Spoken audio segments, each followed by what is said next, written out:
First order of business is public participation. Public participation, we ask anybody that would like to publicly participate to participate. First speaker would be Annalise Frankfurt. Hi, can you And guys hear it's me? 3, yeah, and it's 3 minutes, just so You want to keep time for you? you can do that if you don't mind, yeah. 3 minutes, you're up. Fantastic. Hi, my name is Annalise Frankfurt. Today I'd really like to talk about Black History Month. I would like to say that we are beyond racism, that the days of race-specific laws are behind us, and for a while I believed that wholeheartedly. That was until a man from Nigeria moved next door to me. I was faced with the uncomfortable truth that he is not and will not be treated the same. Today I'd like to tell you about him. My neighbor's name is Bara, a traditional name given to men born after a string of girls. Growing up as the only boy in his home full of sisters, he had a deep respect for women. When he and his wife had their little girl, he had every intention of getting her, my goodness, I can't really pronounce it, but it's commonly referred to as female circumcision. His mother, aunt, sister, and even his wife all have this done. It's a ceremony conducted on a young teenage girl, cutting at their lower female region, used to lower the sensitivity of a woman in an attempt to make her a faithful wife. Now, this floored me at first, and I was angry that that was even a thing. But as he explained the traditionalism behind it and how men in his tribe would only marry a woman who had this done to them, really, I mean, he just wanted to raise his daughter in a traditional sense. He told me it was illegal in America, though. And I found this odd because the circumcision of a boy is completely legal. I decided to do further research into why that was, and the only explanation I could come up with is that it is okay to destroy the tradition behind an African's culture. I mean, that's totally socially acceptable. But to outlaw a traditionally Jewish tradition would be blasphemy. I was always told growing up that it was just more hygienic and this was why it was popularized, but every study conducted has actually proven that to be a falsehood. Worse even, when I was researching this and how it was conducted in a non-sterile room filled with people, a rabbi takes an 8-day-old baby, cuts the skin, puts it to his mouth, sucking the blood. Babies have literally died contracting herpes from this. And if you look on nyc.gov, you'll see just how real and honestly scary this is. Why is an African tradition built on securing and preserving a marriage outlawed since 1996, I might add, but a tradition that has been and is still killing innocent babies after having legally molested them is legal?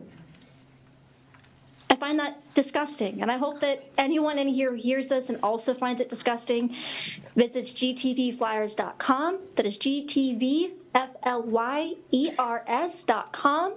Again, if you'd like to see the website that shows the babies dying of herpes, that is nyc.gov. Thank you for letting me speak today.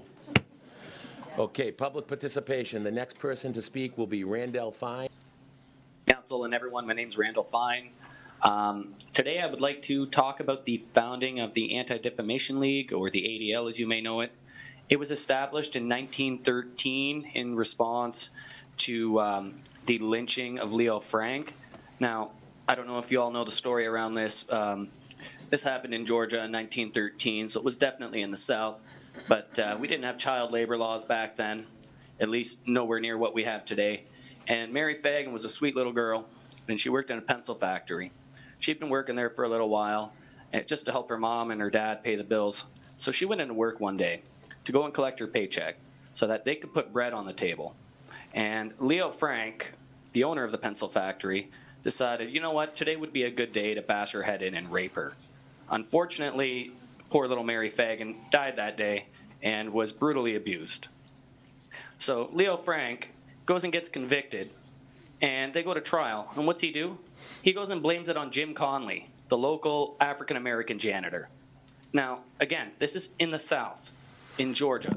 The Ku Klux Klan was a big thing. Racism was still very, very prominent everywhere. And the Ku Klux Klan and the local racists, they sided with Jim Conley, the African-American, in the South in 1913. That is how obviously guilty Leo Frank was. Now, the court threw out the case. The public did what any good public should do when, you know, you have a child raping and murdering pedophile. They went and took it out Old West style and took justice into their own hands. Now, the Anti-Defamation League was formed to protect this child-murdering pedophile named Leo Frank. Why is this organization in charge of determining hate speech and censoring Americans in real life and online? Why is the organization founded on this atrocity, training law enforcement, training the FBI? Why are they coaching state governments, giving advice to federal government, giving advice to city councils across this nation? It doesn't make any sense to me. Now, Jewish people are a 2% minority in our nation, but the ADL proudly boasts of training every single FBI agent. They like to say that they promote diversity, inclusion, and equity, but diversity means fewer white people. Inclusion means the exclusion of white people. And equity means stealing from white people. Thank you. Folks, when I call on you in Zoom land, you have to identify yourself, and you have to be a Framingham resident, so you need to give me an address and just say where you live. The next speaker is Christy Barry. Yes, thank you for giving me the opportunity to speak tonight. I appreciate your respect. Mr. Chair, can you confirm the person's residence? Could you give me your address for the record, sir? And the real name. I'd like to keep that private, thank you. Well, that's the rules of the city council. You have to identify yourself and give your address. And 14 Park Avenue. I just moved here. All right, I have my speech here. Yep. 3 My minutes. message to, all right. Just because a bunch of anti-American Jews want to silence the truth doesn't mean we will stay quiet. The people are waking up and know that these parasites operate. Mr. Chair. The Jews hate us. They are the biggest racists while shouting, "Oy vey," that's anti-Semitism. You know, we got in a lot of trouble doing that. That's why it's limited to 3 minutes, because we can't control what they say. The gaslight criticize them of their sick practices.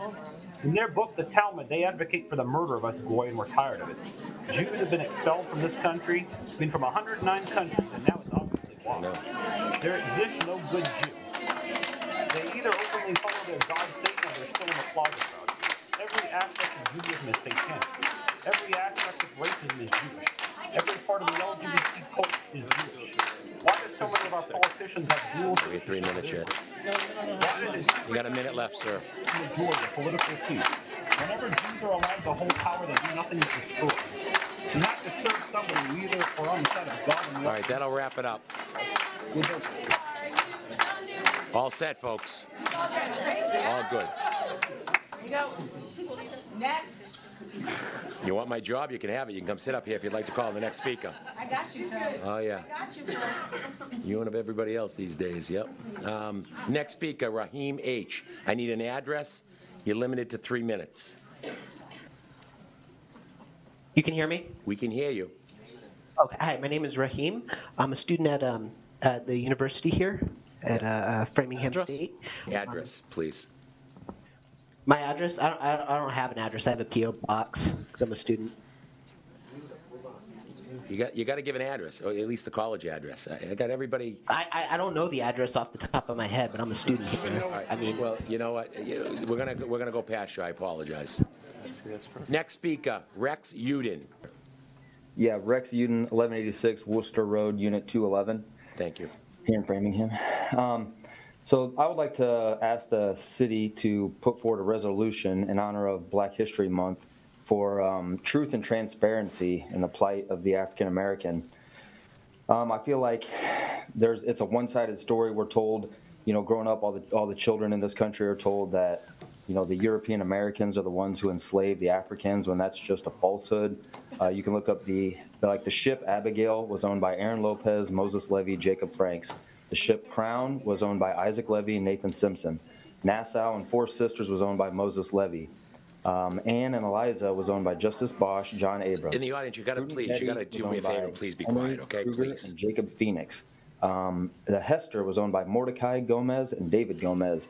Now you might recognize a theme there, that all of those gentlemen, so-called gentlemen, are Jewish. The Jews are the ones that purchased the Africans from the African tribes. They brought them over here, and then they their group owned, 40% of their group owned slaves in America, while 1% of Europeans owned slaves in America.